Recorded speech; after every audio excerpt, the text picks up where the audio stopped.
Então vamos começar a mensagem. Olha, já tem uma água aqui. Será que ela é de 2 dias atrás ou é de hoje?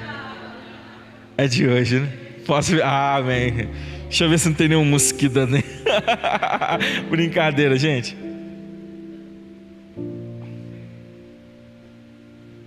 Bom, o apóstolo Paulo, eu vi uma expressão que eu achei muito interessante. É o verdadeiro homem-bomba do evangelho. Porque ele tem um poder explosivo dentro dele, que é o que nós temos também, que é o Dunamis, o Espírito Santo, que faz com que buscar a Deus, revelar a Deus, não seja apenas um desejo simples, mas seja uma compulsão divina. Não é simplesmente, eu quero fazer a vontade de Deus, eu vou evangelizar, mas se tornou ali dentro dele uma compulsão, um desejo latente, diário, de pregar o evangelho de Deus. Não somente com palavras, mas com atitudes, com transformação de vida, com transformação de caráter. E hoje a gente vai estudar vários versículos bíblicos para entender quem foi Paulo, como foi a história, como foi a sua caminhada, o que era esse espinho na carne, quais são as teorias que falam a respeito desse espinho na carne, para a gente começar a estudar e entender um pouco mais, amém? Então vamos lá, quem pode já abre a Bíblia em Filipenses capítulo 3.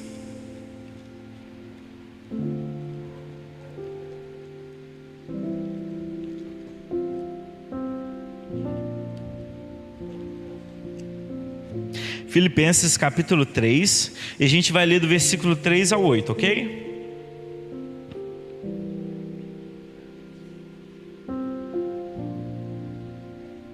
Bom, diz assim, Filipenses capítulo 3, do versículo 3 ao 8: Porque nós, que somos a circuncisão, nós que adoramos a Deus no Espírito, e nos gloriamos em Cristo Jesus, e não confiamos na carne, porque nós, estou precisando de óculos mesmo, bem que eu poderia confiar também na carne. Se qualquer outro pensa que pode confiar na carne, eu ainda mais, circuncidado ao 8º dia, da linhagem de Israel, da tribo de Benjamim, hebreu de hebreus, quanto à lei, fariseu, quanto ao zelo, perseguidor da igreja, quanto à justiça que há na lei, irrepreensível. Mas o que para mim era lucro, isto considerei perda por causa do evangelho. Sim, certamente considero tudo como perda, por causa da sublimidade do conhecimento de Cristo Jesus, meu Senhor, por amor do qual perdi todas as coisas e as considero como refúgio para ganhar Cristo. Olha que interessante, ele começa falando a circuncisão. A circuncisão, no versículo mais abaixo, ele fala circuncidado ao 8º dia, aquela operação na carne do prepúcio, no órgão genital masculino. Isso identificava o povo marcado, que era a aliança que Deus tinha com Israel. Só que o apóstolo Paulo, ele começa a revelar uma circuncisão que não é feita na carne humana, mas uma circuncisão que é feita no coração.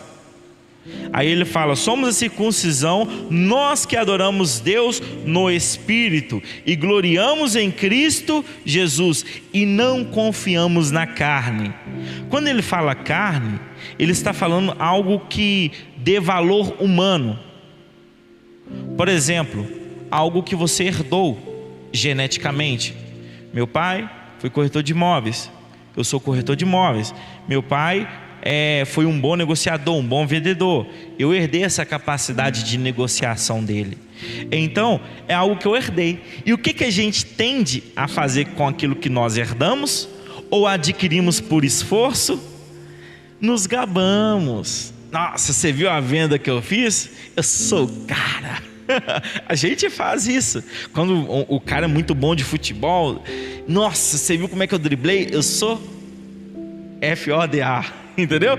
Então, querendo ou não, as pessoas elas começam a se gabar na carne.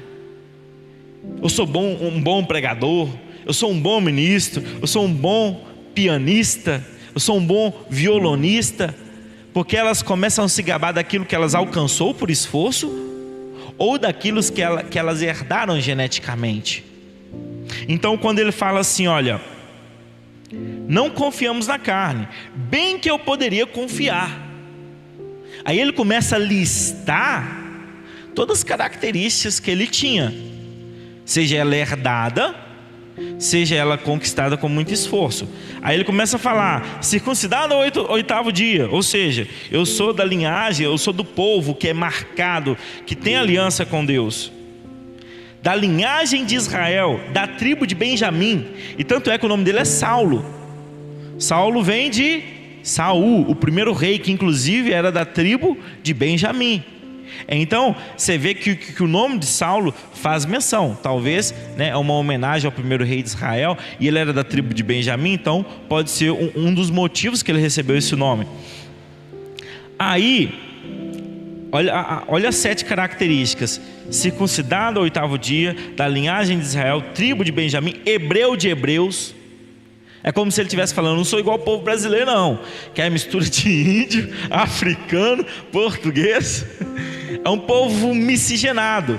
Não, eu sou puro, raça, eu sou de raça, eu tenho pedigree. É como se ele estivesse falando isso daqui. Hebreu de hebreus. Quanto à lei, fariseu, que era um partido conservador da época, que guardava a lei, as sagradas escrituras, e ensinava, interpretava ao povo. Quanto ao zelo, perseguidor da igreja. E quanto à lei, irrepreensível. Mas o que para mim era lucro, isto considerei perda por causa de Cristo. Olha que interessante. O apóstolo Paulo, ele começa a narrar todas as características que faziam ele na sociedade o cara. E aqui ele fala que considerou tudo isso como perda por aquilo que foi revelado, a sublimidade do Cristo.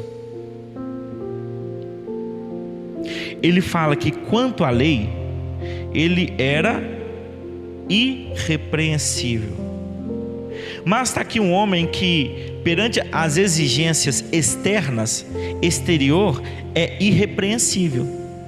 Mas no fundo, Paulo se reconhecia como pecador. Quando fala que ele é irrepreensível, não é que ele fala que ele é imaculado como Jesus, que não tinha pecado, não. O irrepreensível é que quando alguém olha externamente, é um cara que não possui falhas, segue a Torá, vai ensinar. Quanto ao zelo, foi perseguidor, de acordo com tudo aquilo que ele seguia, ele era irrepreensível. Mas quando ele conheceu a Cristo, se reconheceu como pecador, ele entendeu que tudo isso era necessário considerar como perda, porque isso que o glorificava entre os homens poderia ser motivo de tropeço na sua jornada da fé. Vocês estão entendendo? Quando a gente se acha o cara demais, bom demais, o que o Provérbios diz? Não te estribes, ou seja, não se apoie no seu próprio entendimento. E aqui a gente começa a ver também um homem que começa a colocar as prioridades do reino sobre o mundo, porque olha o 8, sim, deveras, ou seja, certamente considero tudo perda por causa da sublimidade do conhecimento de Jesus Cristo. Então o reino está acima do mundo, Cristo está acima de mim. O conhecimento de Cristo está acima do que toda a minha teologia, está acima do que todos os meus livros, está acima do que todos os meus conhecimentos científicos, está acima de todos os escritos aramaicos, hebraicos e qualquer outra mística Israel que eu estudei.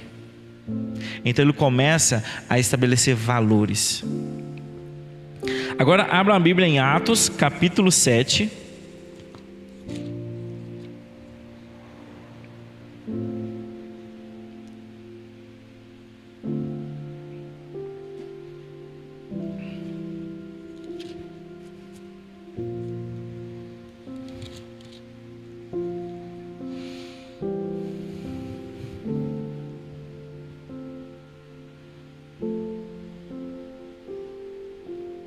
Atos capítulo 7, a partir do versículo 54. Lembrando que ele é chamado Saulo de Tarso, porque Tarso era a cidade que ficava no território ali de Cilícia, aonde era localizada ali a Ásia Menor. Hoje é o sul da Turquia, né? Eu estava fazendo esses estudos na minha Bíblia de estudo, então a gente identificou geograficamente onde é a posição da cidade que ele nasceu. Vocês acharam? Amém. Então 7:54, diz assim: ouvindo eles isto, enfureciam-se no seu coração e rilhavam os dentes contra ele. Mas Estevão, cheio do Espírito Santo, fitou os olhos no céu e viu a glória de Deus e Jesus, que estava à sua direita, e disse: eis que vejo os céus abertos, o Filho do Homem em pé à destra de Deus. Eles, porém, clamando em alta voz, taparam os ouvidos e unânimes arremeteram contra ele, e lançando-o fora da cidade, o apedrejaram. As testemunhas deixaram suas vestes aos pés do jovem Saulo. Então aqui já começa a aparecer o jovem Saulo. E apedrejaram Estevão, que o invocava e dizia: Senhor Jesus, recebe o meu espírito. Então, ajoelhando-se, clamou em alta voz: Senhor, não lhes imputes este pecado. Com essas palavras adormeceu, e Saulo consentia na sua morte. Então Saulo estava segurando as vestes daquele que apedrejava Estevão e consentia. O que é consentir? Anuir, dar aprovação. Eu estou com esse povo aí, é isso mesmo, tem que apedrejar esse camarada. É tipo isso. E olha que interessante, Estevão era um dos diáconos que estavam pregando o evangelho de Deus e revelando. Só que os fariseus subornavam outras pessoas para acusar ele de blasfêmia. Então ele foi levado ao Sinédrio, o Tribunal da Justiça. Xandão não estava lá não. Aí ele leva no Sinédrio para julgar. E o que acontece? Eles acusam da mesma acusação de Jesus Cristo, blasfêmia contra o povo, contra Moisés, contra tudo. E aí eles chamam Estevão para defesa. Aí Estevão, ao invés, não, gente, me perdoa, eu só estava aqui pregando a palavra de Deus, não, vou ficar caladinho, só me dá a oportunidade que eu vou voltar para minha cidade. Ele poderia ter se defendido, só que ele não fez isso.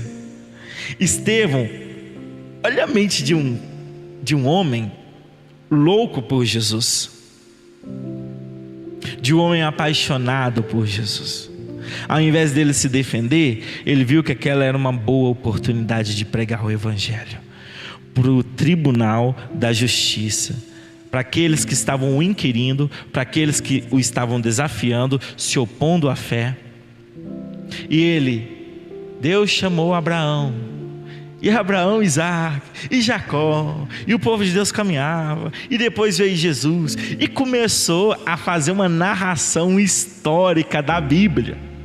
Chegou um tempo que o pessoal já não suportava, porque o pessoal entendeu: esse rapaz está querendo converter a gente, ele não está se defendendo não. E o que acontece?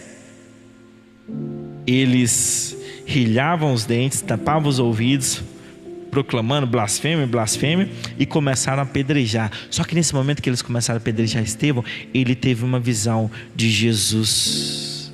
Isso é incrível. E quando ele começou a falar, isso é profundo, porque ele começou a falar o seguinte: eis que vejo os céus abertos e o Filho do Homem em pé à destra de Deus. Quando ele falou isso, o pessoal começou a tapar os ouvidos. Engraçado que isso aconteceu com Jesus. Jesus estava também pelo mesmo Sinédrio, Tribunal da Justiça, sendo acusado injustamente. E o representante fala assim: tu és o Cristo? Ele fala: sim, eu sou o Cristo, e eu estarei assentado à direita de meu Pai nos céus. Eu acredito que quando Estevão teve essa visão e começou a falar, ele está sentado à direita. A turma do Sinédrio lembrou do que Jesus falou. Por isso que na hora eles apavorados começou a tapar o ouvido, gritando: blasfêmia, apedrejem. Porque eles foram despertados por aquela memória. Gente, isso é muito profundo. Se vocês quiserem anotar, está em Marcos 14, do 61 ao 62, viu? Mas aí vocês podem ler em casa. Então a gente vê que Saulo não era de Deus. Saulo era da religião judaica, e inclusive era perseguidor da igreja. Ele entrava nas casas, tirava pessoas arrastadas, consentia na morte de outros. E inclusive a Bíblia menciona que ele aspirava vingança, aspirava violência, e pediu carta para buscar os cristãos mesmo, exterminar, porque eles acreditavam que eles estavam errados. E é nesse encontro que acontece aquela visão. A maioria das pessoas sabem, porque isso é muito pregado, onde ele cai do cavalo, ouve a voz de Deus: Paulo, Paulo, por que tu me persegues? É duro para ti recalcitrar contra meus aguilhões. E tem toda aquela mensagem. Mas vamos dar sequência aqui. É Atos capítulo 13. Atos capítulo 13, do versículo 9 ao 12.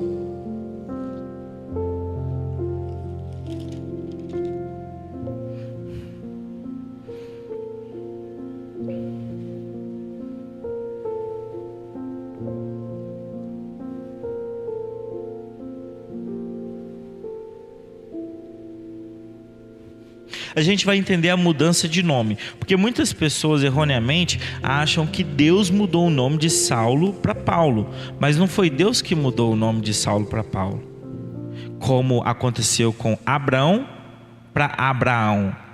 Aí foi Deus mudou o nome dele de Abraão para Abraão, mudou o nome de Jacó para Israel. Mas aqui a Bíblia não menciona que Deus falou: eis que muda o teu nome de Saulo para Paulo, porque você que se considerava maior agora vai ter que ser o menor. Não tem, isso são interpretações posteriores.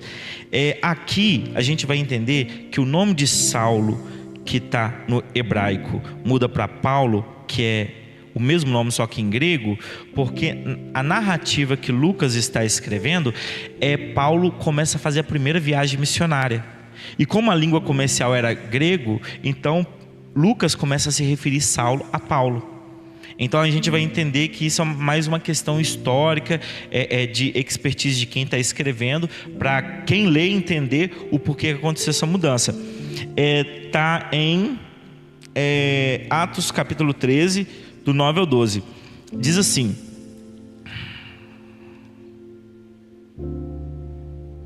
todavia Saulo, também chamado Paulo. Aqui que começa a chamar ele de Paulo, porque aí é feita essa transição. Todavia Saulo, também chamado Paulo, cheio do Espírito Santo, fixando nele os olhos, disse: ó filho do diabo, cheio de todo engano e de toda malícia, o inimigo de toda justiça, não cessarás de perverter os retos caminhos do Senhor? Pois agora eis aí sobre ti a mão do Senhor, e ficarás cego, não vendo o sol por algum tempo. No mesmo instante caiu sobre ele a névoa, a escuridade, e andando a roda procurava quem o guiasse pela mão. Então o procônsul, vendo o que sucedera, creu maravilhado com a doutrina do Senhor. Então a gente vê aqui que o apóstolo Paulo estava na primeira viagem missionária, e ele com Barnabé estavam proclamando os atos redentores de Cristo, revelando. Só que tinha um mágico, Elimas o mágico, fazendo milagres, fazendo adivinhações.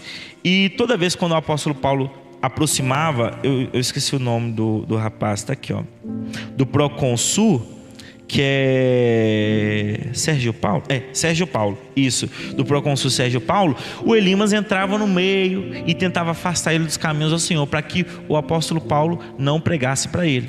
Então era alguém que estava impedindo do evangelho alcançar outras pessoas. Aí o apóstolo Paulo, cheio do Espírito Santo, pede ao Senhor, e ele fica cego na hora. Aí o procônsul vê que o poder que estava com o apóstolo Paulo era maior do que o poder do mágico, também chamado Bar-Jesus. Então você vê que a transição do nome do apóstolo Paulo aqui não é uma questão divina, mas uma questão de transição de contexto. Quando ele estava no meio do povo judeu, orando, ensinando do povo hebreu, ele era chamado de Saulo, que era a versão hebraica. Quando ele começa a pregar para os gentios, ele muda de contexto, aí ele começa a ser chamado de Paulo, que é a versão grega do nome Saulo, ok? Vamos lá agora para Atos capítulo 18.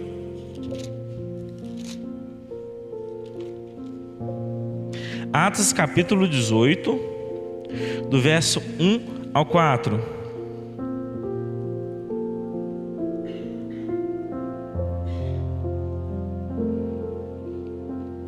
Diz assim: depois disto, deixando Paulo Atenas, partiu para Corinto. Lá entrou certo judeu chamado Áquila, natural do Ponto, recentemente chegado da Itália, com Priscila, sua mulher. E em vista de ter Cláudio decretado que todos os judeus se retirassem de Roma, Paulo aproximou-se deles e, posto que eram do mesmo ofício, passou a morar com eles e ali trabalhava, pois a profissão dele era fazer tendas. E todos os sábados discorria na sinagoga, persuadindo tanto judeus como gregos. Então, o Paulo foi discípulo do maior mestre e do mestre mais famoso da época, que era Gamaliel. E os mestres de Israel, eles não usavam o ensino como fonte de renda. Eles sempre tinham uma profissão para sobreviver. E o apóstolo Paulo, como um bom discípulo, seguia essa linha de raciocínio. Possivelmente ele aprendeu a trabalhar com couro, né? Para fazer tendas e tudo. Ele aprendeu com seu pai. E qual que era a missão dele? Ele ia nos lugares pregar a palavra de Deus, arrumava alguns trabalhos como tenda para sobreviver, porque na visão de Paulo, eu não quero ser um jugo, um peso para essas pessoas que estão me acolhendo. Porque na época tinha muitos professores, muitos filósofos itinerantes que saíam de casas em casas, ensinando filosofias, ensinando conhecimentos, ensinando um monte de coisa, só que eles viviam à custa dos povos. Então tinha gente que recebia, tinha gente que dava comida, alimentava. Então eles não trabalhavam, eles ficavam só para o ensino. E o apóstolo Paulo, para se diferenciar dessa multidão e não ser apenas mais um aventureiro, um professor que somente ganha dinheiro com o ensino, ele falou: olha, eu vou continuar com a minha profissão, vou construir tenda, tirar o meu sustento para não ser um peso nem um fardo para essas pessoas que estão me acolhendo, e vou continuar pregando a palavra de Deus. Então ele ia nas sinagogas, ele ensinava e continuava pregando a palavra de Deus. Então você vê que é um homem de postura, um homem de fibra, e ele mesmo ensina: digno é o obreiro do seu salário. Ele fala: olha, você pode trabalhar no ministério, receber, por labutar naquele ministério, isso não é pecado, mas todavia eu prefiro ter a minha profissão, ganhar o meu dinheiro, sobreviver, para não ser fardo, e também as pessoas não usar isso contra mim, para eu continuar pregando o evangelho. Então a gente já vê uma postura também diferenciada do apóstolo Paulo. Agora 1 Coríntios 9:16.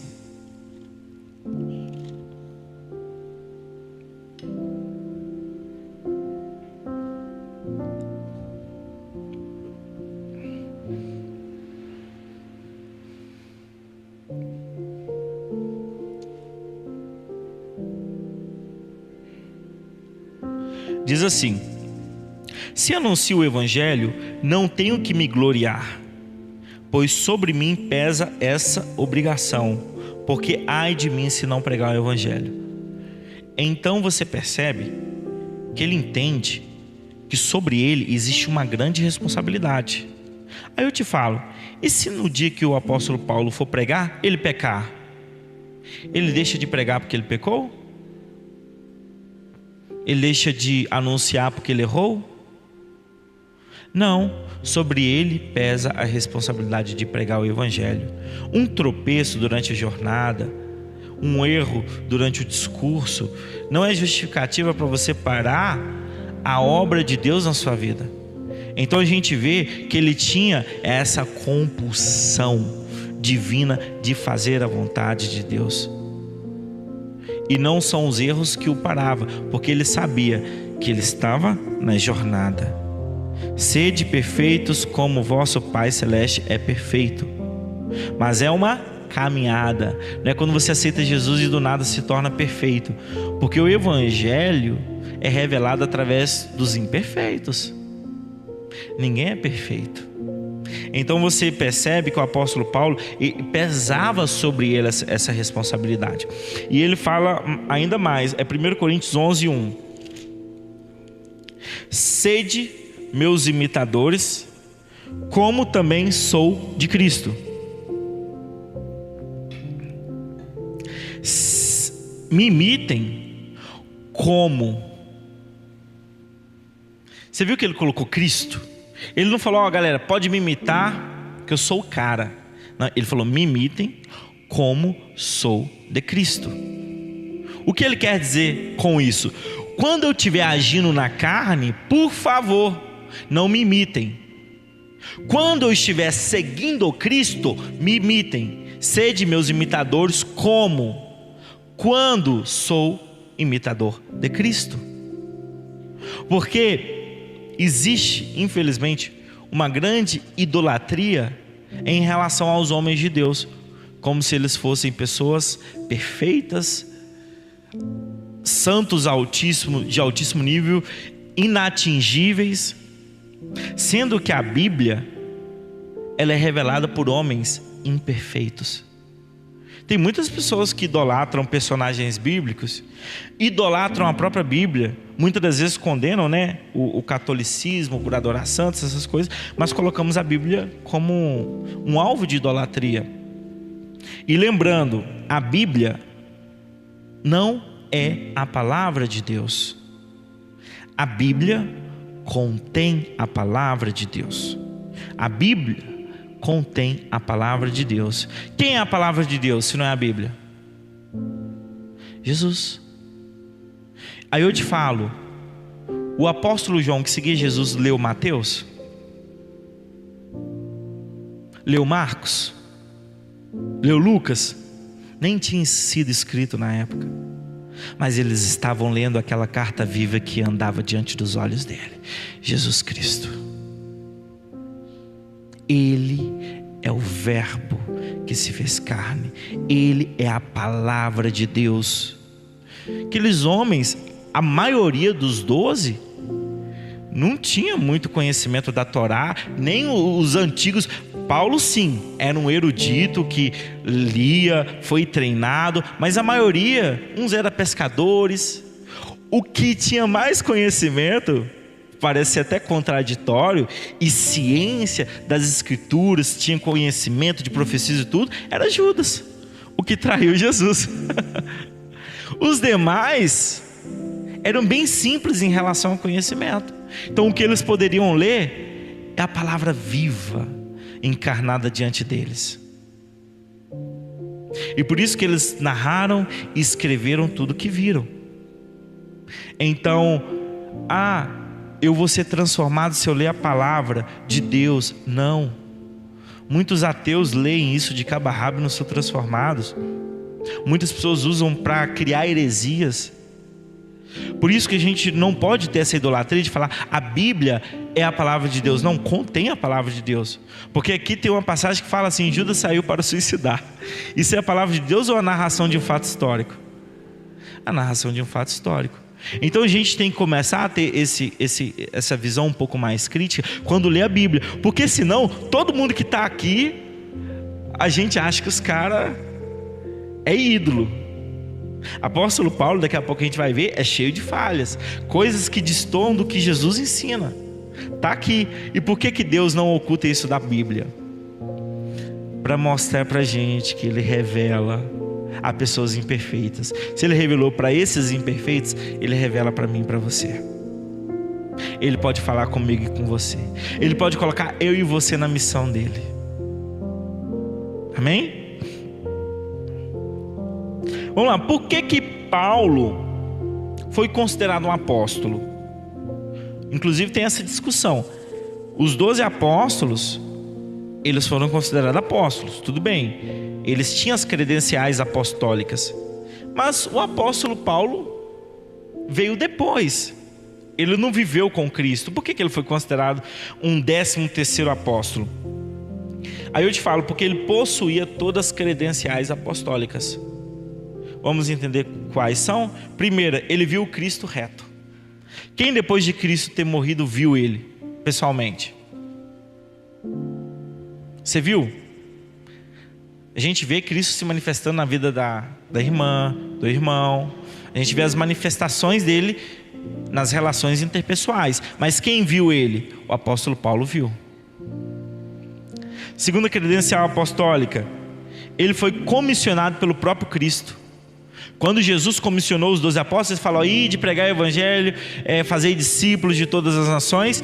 E o que ele fez com o apóstolo Paulo? Eu vos separei, Paulo e Barnabé, para a missão que eu tenho chamado. Então ele separou. Barnabé foi separado e comissionado, só que ele não viu Cristo pessoalmente. Ele não teve essa revelação. Então por isso que Barnabé não foi considerado um apóstolo, mas Paulo sim. Ele recebeu poderes para operar milagres e prodígios. Os discípulos, os apóstolos também tinham recebido poderes e milagres. Então, se a gente continuar lendo aqui, inspiração para escrever as escrituras. Existe 12, né? 12 ou 13 cartas, me lembra aqui, no Novo Testamento do apóstolo Paulo. 12? Eu acho que é isso. 12 ou 13 cartas foram escritas pelo apóstolo Paulo. Porque tem uma que há uma dúvida se realmente foi ele que escreveu. E ele foi um intérprete autorizado do Antigo Testamento. Então você vê que o apóstolo Paulo pega coisas do Antigo Testamento e ressignifica, dá a interpretação.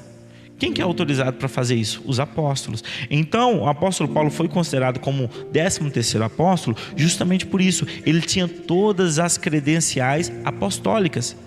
E qual que era a missão de Deus na época? Evangelizar o mundo inteiro. E o que os 12 apóstolos fizeram? Ficaram entre as ovelhas perdidas de Israel. Então o apóstolo Paulo foi chamado por Deus para atingir os gentios, espalhar o evangelho para o mundo. Porque os 12 apóstolos ficaram ali, só no arraial de Israel, as ovelhas perdidas. Então foi o apóstolo chamado nos 45 do segundo tempo, né? Ele foi lá e fez, aconteceu, alcançou muitas pessoas. Então hoje a gente chama o apóstolo Paulo. Então essa galera toda aí, que você vê em igreja, o apóstolo bispo, o apóstolo tal, o apóstolo Jeremias, o apóstolo Rafael, o apóstolo Santiago, não é apóstolo não. O apóstolo Paulo sim, porque ele tinha credenciais apostólicas. É diferente. Então os 12 discípulos foram apóstolos? Sim. Paulo foi? Foi. Mas a maioria da turma que está se auto-intitulando apóstolo, ou até pai apóstolo, porque é o pai dos apóstolos, né? Hoje tem de tudo. É terrível, povo.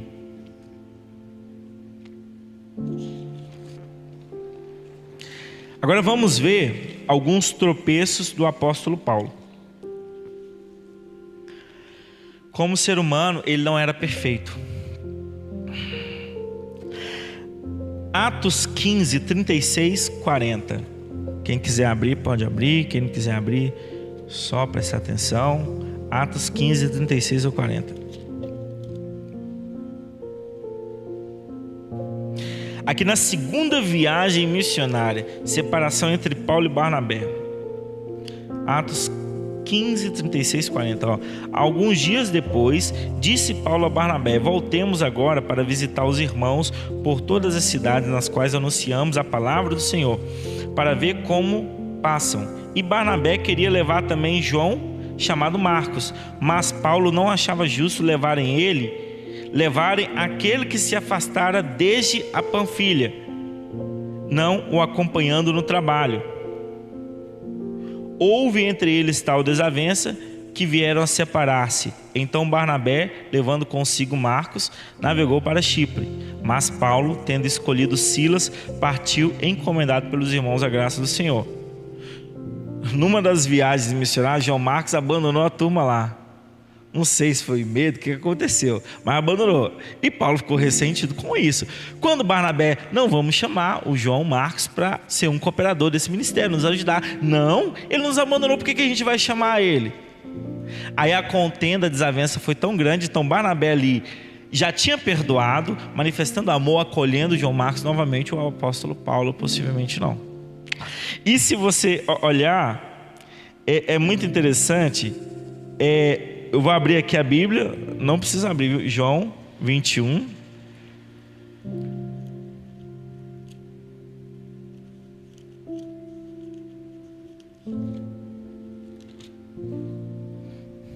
João 21, do 15 ao 17, olha o que diz.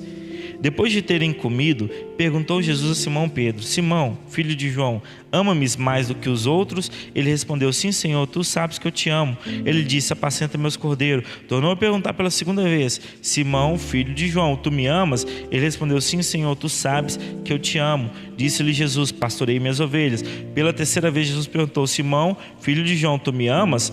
Pedro entristeceu-se por ele ter dito pela terceira vez: tu me amas. E ele respondeu: Senhor, tu sabes todas as coisas, e tu sabes que eu te amo. Jesus lhe disse: apacentas a minha ovelha. Você está vendo a diferença de postura? O apóstolo Paulo se sentiu traído e não queria levar o João Marcos para a segunda viagem. É como se tivesse excluído o cara da relação. Jesus já sabia que Pedro iria negá-lo, e mesmo assim o aproximou, mesmo assim o aconselhou, mesmo assim acompanhando. Então a gente precisa entender que Jesus Cristo é a chave hermenêutica, é a chave de interpretação de tudo, inclusive da própria Bíblia.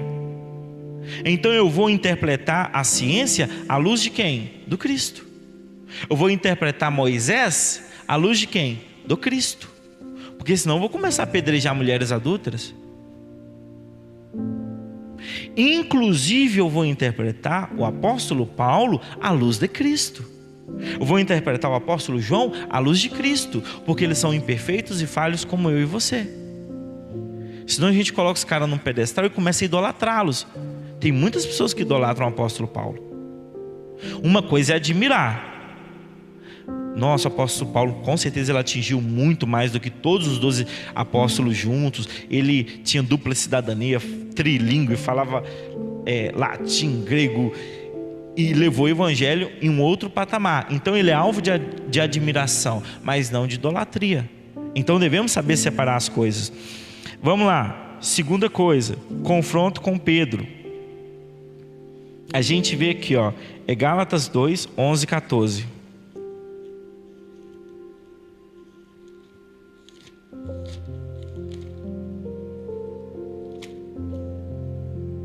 Gálatas 2, 11, do 11 e 14. Olha o que diz. Quando porém Cefas veio a Antioquia, resisti-lhe face a face, porque se tornara repreensível. Com efeito, antes de chegarem alguns das partes de Tiago, comia com os gentios, porém chegaram, afastou-se e por fim veio apartar-se, temendo os da circuncisão. E também os demais judeus dissimularam com ele, a ponto que o próprio Barnabé ter se deixado levar pela dissimulação deles. Quando porém vi que não procediam corretamente, segundo a verdade do evangelho, disse a Cefas na presença de todos: sendo tu judeu, vive como gentio e não como judeu, por que obriga os gentios a viverem como judeus? É interessante que o questionamento de Paulo é muito justo, e ele estava correto de questionar. Mas aqui a gente vê uma postura, porque o apóstolo Paulo, quando você vai estudar a história dele, ele era um homem violento, ele tinha um caráter explosivo, lembrava até os filhos do trovão, né, os Boanerges. Senhor, quer que a gente ore e peça Elias para descer fogo do céu e queimar esses samaritanos? Não, não é isso que esse Deus fez, não. Então ele tinha esse caráter explosivo e mais colérico. E por mais que ele tinha aceitado Jesus, inclusive teve transformação de vida, ele carregava um pouco daquele velho homem, um pouco mais agressivo, violento, queria resolver as coisas mais rápido, depressa. Então você percebe que o Cristo, o tempo todo, quando ele aconselhava os discípulos, ele exortava a multidão, mas quando ele iria orientar, o que ele fazia? Ele fazia no secreto. Ele não expunha. Imagina o Rafael estar em pecado e eu falo: seu sem vergonha, toma vergonha nessa cara aí, viu, que a gente está te vendo. Eu estou expondo ele. Aí, em comparação de postura, aqui ó, João 20, 24, vamos aqui, que a gente vai comparar as duas posturas. João 20, do 24 ao 29. Ora, Tomé, um dos 12, chamado Dídimo, não estava com eles quando veio Jesus. Disseram-lhe então os outros discípulos: vimos o Senhor. Mas ele não respondeu: se eu não vi as suas mãos, o sinal dos seus cravos, não puser os dedos e não puser a mão do seu lado, de modo nenhum acreditarei. Aí eu te falo, quando Jesus apareceu depois para todos os discípulos, expôs Tomé? Tomé, seu incrédulo, por que você não acreditou e não sei o que? Você devia dar exemplo. E na frente, não. Tomé, toque nas minhas feridas. Simples assim. Aí ele teve a revelação, é o Cristo. Então você percebe a diferença de posturas? Inclusive, eu não vou citar as referências aqui não, porque senão a gente vai agarrar muito. Mas tem uma passagem muito interessante que o apóstolo Paulo, ele condena uma prática em Corinto de um homem que estava dormindo com a mãe, né? Pecado ali do incesto. E o apóstolo Paulo: vou reunir com a congregação em espírito e a gente vai entregar esse cara para Satanás, que cansado de orar para essa praga, tipo isso, entendeu? Só que olha o que Jesus virou para Pedro: Pedro, Satanás vos reclamou para te peneirar, mas eu estou intercedendo por você, para que você aguente suportar todo o processo. Olha a diferença de postura. Teve um momento lá que o apóstolo Paulo falou: tem um latoeiro aí que me prejudicou e não sei o que, eu entrego para que ele seja pago de acordo com as suas obras. Sinceramente, se a gente começar a ter essa postura dentro da igreja, o dia que a Larissa pisar no meu pé, Deus, acerta com ela, que ela seja punida pelas suas obras. Não. O apóstolo Paulo tem que ser lido à luz do Cristo. Cristo só tem 4 evangelhos. O apóstolo tem 13 cartas. Se fosse a nível, de quantitativo, a gente consideraria mais o apóstolo Paulo do que o próprio Cristo. Mas o apóstolo Paulo não seria quem ele foi se não fosse por... Você não seria uma cristã, uma pessoa de Deus, uma pessoa que tem revelação, se não fosse por... Então por que a gente esquece de dar glória a quem merece glória? Então a gente começa a ver que o apóstolo Paulo era imperfeito como eu e você, e ele tinha os seus tropeços. E claro que eu estou falando isso, gente, não é para invalidar toda a obra dele, não. O que eu estou querendo ensinar é para nós não idolatrarmos, porque a Bíblia mostra que Sansão foi um homem de grande força, de grande poder, derrotava os inimigos de Deus. Só que a Bíblia também fala que ele não podia ver um rabo de saia, sempre estava flertando com alguma prostituta. Não, mas está na Bíblia. Davi foi um homem segundo o coração de Deus, mas a cobiça dos olhos olhou para a mulher do vizinho, agradou do que viu e tomou ela para si. E depois queria arrumar uma maracutaia. Não, que está dispensado da guerra, toma vinho, vai curtir com sua esposa, Mulher tinha engravidado. Aí ele falou assim: ele dorme, tem relação com ela, aí ele vai achar que a filha dele, o escândalo do reino está ok, ninguém vai ficar sabendo. Simples assim. Ele estava querendo ocultar tudo. Então, a gente percebe que a Bíblia mostra os homens de Deus, mas não ocultam as suas falhas. Salomão, homem sábio, cheio da sabedoria para governar o reino, ele levou o reino de Israel para outro patamar, inclusive foi considerado a era dourada,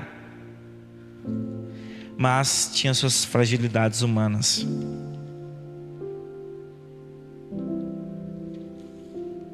E aproveitar que a gente está entrando nessa parte de falhas humanas, é aí que Deus revela o seu poder.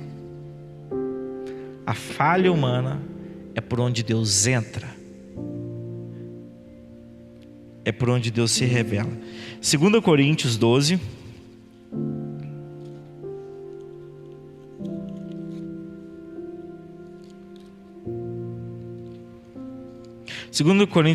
do 7 ao 9.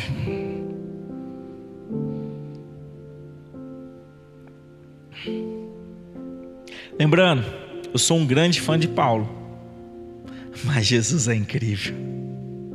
Jesus é o nome sobre todo nome.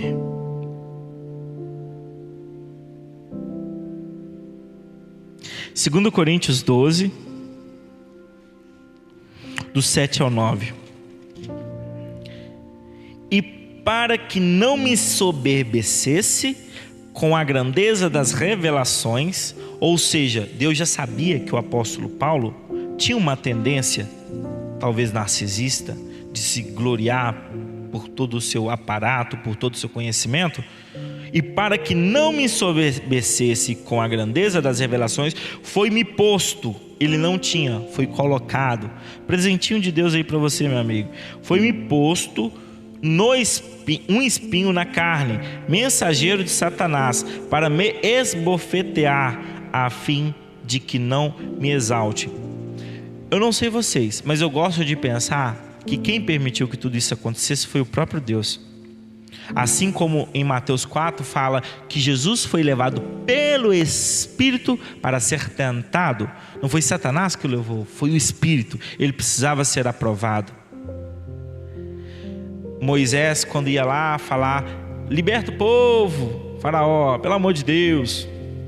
Aí o próprio Deus enviava um espírito para endurecer o coração de Faraó. Está nas Escrituras. Deus é soberano. Deus, o tabuleiro de xadrez, Ele usa quem Ele quiser, as peças brancas, as peças negras. Está tudo sobre o governo dele. Ele pode permitir, Ele pode... Imagina, a Bíblia fala que os anjos estão ao nosso redor e os demônios ao nosso derredor.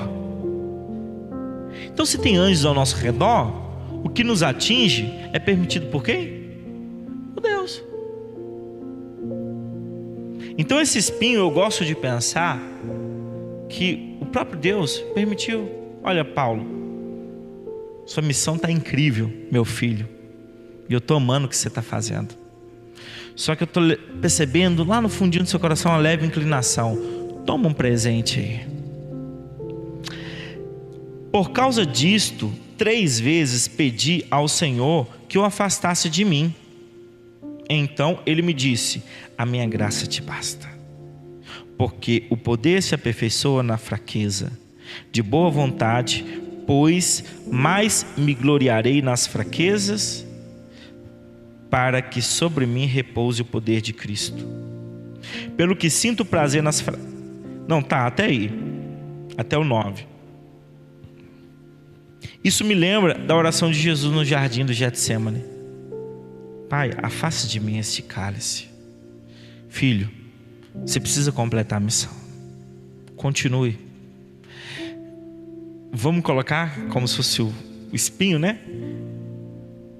Afaste de mim. É como se Deus falasse: minha graça te basta. Continue. E o filho obediente, Deus na pessoa do filho, obediente, foi até a cruz. O apóstolo Paulo pediu por 3 vezes, e a palavra do Senhor é: minha graça é suficiente. A minha graça te basta. Existem algumas teorias sobre o espinho, porque quando o apóstolo Paulo ele está usando metáfora, ele não revela o que é o espinho na carne. Alguns estudiosos colocaram como se fosse uma doença física. Se vocês quiserem anotar, mas não precisa abrir, porque vai ser bem rapidinho. Está em Gálatas. Gálatas capítulo 4, 13, 15. É o que embasa essa teoria. Gálatas 4, 13, 15. E vós sabeis que vos preguei o evangelho a primeira vez por causa de uma enfermidade física, e posto que a minha enfermidade na carne vos foi uma tentação, contudo não me revelaste desprezo nem desgosto, antes me recebeste como um anjo de Deus, como o próprio Cristo Jesus, que é feito, pois, da vossa exultação, pois vos dou testemunho de que, se possível fora, teríeis arrancado os próprios olhos para nos dar. Aqui, alguns historiadores, alguns estudiosos e teólogos afirmam que de repente ele poderia ter problema na sua visão, dores no corpo, a velhice chegando, e isso o afetava, porque era como se fosse um espinho que o impedia de seguir, o impedia de continuar. Então a enfermidade física, tanto é que ele fala: olha, eu sei que vocês me receberam tão bem que, se possível, vocês arrancariam os próprios olhos para me dar. Então alguns estudiosos acham que essa enfermidade seria uma cegueira iniciando, uma dificuldade, fraqueza. E se for isso nos passa uma lição muito importante, que até os grandes homens de Deus, os grandes santos de Deus, homens extraordinários, gigantes na fé, não necessariamente todos os problemas que eles têm vão ser resolvidos por Deus. Então, não é porque você é cristão, não é porque você é cristã, que Deus vai remover a sua enfermidade. Talvez esse é o espinho que te mantém de joelhos. Talvez esse é o espinho que te aproxima de Deus. Talvez esse é o espinho que não deixa você sair do caminho. Então, sendo uma doença física, nos ensina muita coisa. A segunda teoria é uma oposição espiritual e perseguição. 2 Coríntios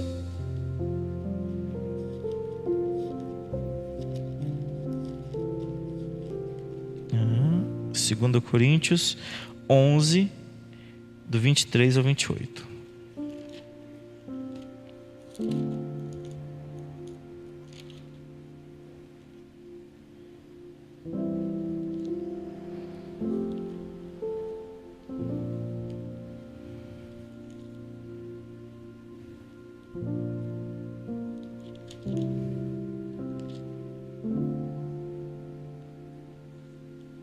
Diz assim: são ministros de Cristo? Falo como fora de mim. Aqui o próprio apóstolo reconhece que tem momentos que ele não fala por Deus, ele fala pela carne. Falo como fora de mim.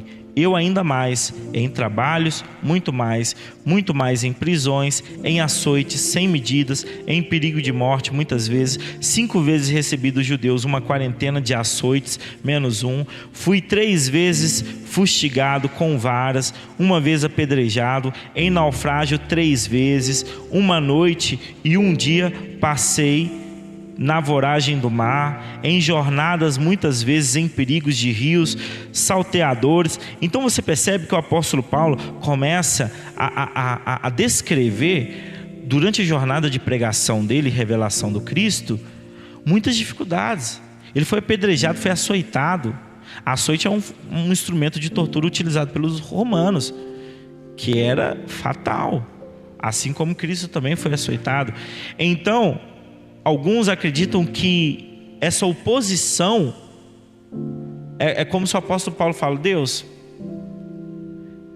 essa perseguição espiritual, se não tivesse, eu iria muito mais longe. Tira esse espinho da minha carne, isso que me incomoda, isso que me impede de avançar. Então alguns acreditam que possa ser essa oposição e essa perseguição. Uma outra coisa bem interessante também, que é a terceira teoria, é a tentação constante. Hebreus 12:1 diz assim. Hebreus 12:1.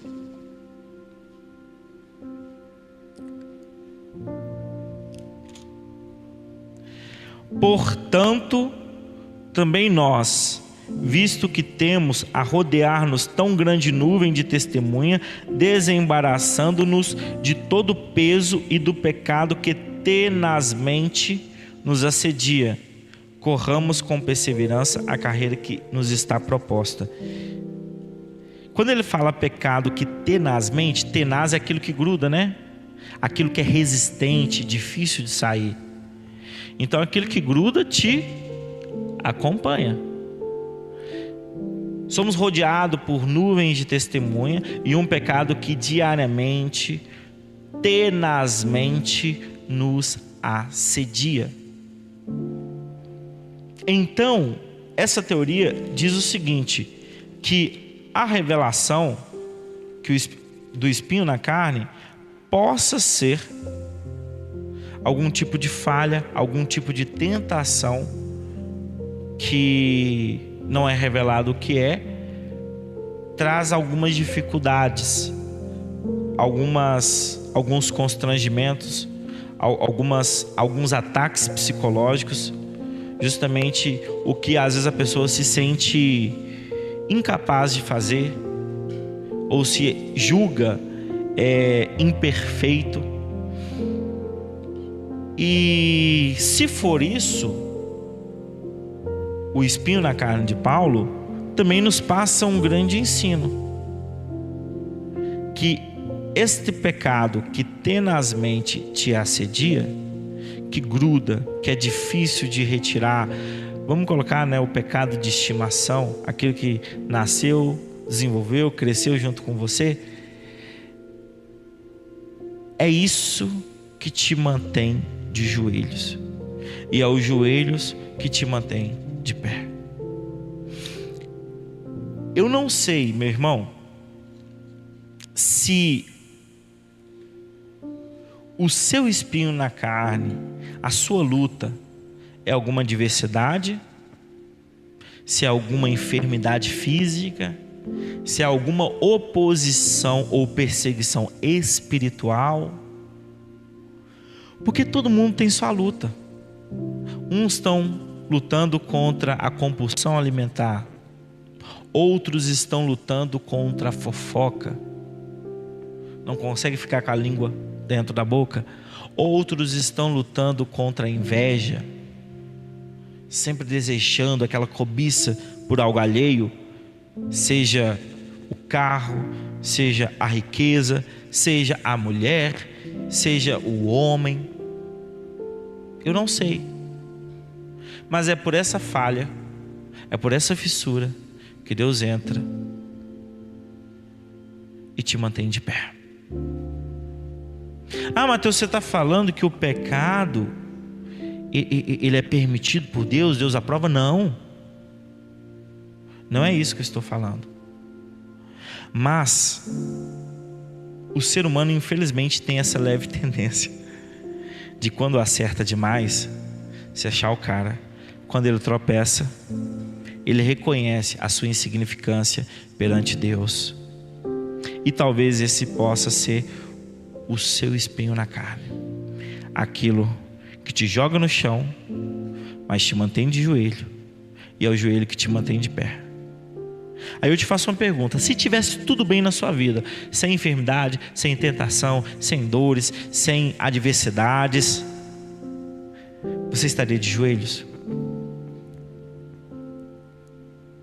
Porque é o joelho que te mantém de pé, e são as imperfeições que te mantêm de joelho.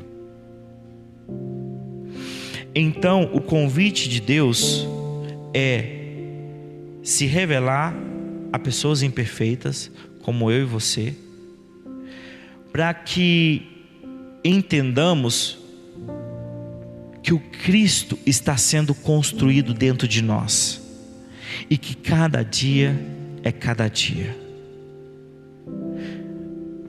Não vivo eu, mas Cristo vive em mim. É uma revelação profunda, mas que mostra que estamos nesse processo. Não adianta eu falar para você: o apóstolo Paulo estava perfeito. Não, a gente viu as falhas dele e você tem as suas. A sua pode ser no campo psicológico, pode ser no campo físico, pode ser na omissão, pode ser na ganância, pode ser em vários aspectos. Todo mundo possui suas falhas, mas uma coisa é certa: nada poderá nos separar do amor de Deus, que foi revelado em Cristo Jesus. Coloque a mão no seu coração. Diga assim comigo: Senhor, eu tenho um espinho na carne. O Senhor sabe o que é. O Senhor conhece meu coração, esquadrinha meus pensamentos, sabe quantos fios de cabelo tem na minha cabeça. O Senhor sabe de todas as coisas. Eu sei que é por meio dessa fenda, dessa fissura, dessa abertura, que o Senhor entra, que o Senhor me revela que eu sou pó, que o Senhor me revela que eu sou falho, que o Senhor me revela que eu preciso de você. Muito obrigado, Deus. Eu quero ser como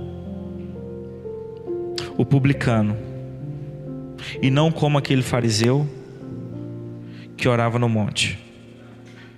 Eu quero dobrar os meus joelhos, reconhecer as minhas misérias e falar assim: ser propício a mim, pobre pecador. Eu sei que o seu poder se aperfeiçoa na minha fraqueza. Obrigado, Deus, pelo espinho na carne. Eu sei que a sua graça é o suficiente e continuarei caminhando nessa jornada. Amém? Aplauda o Senhor Jesus.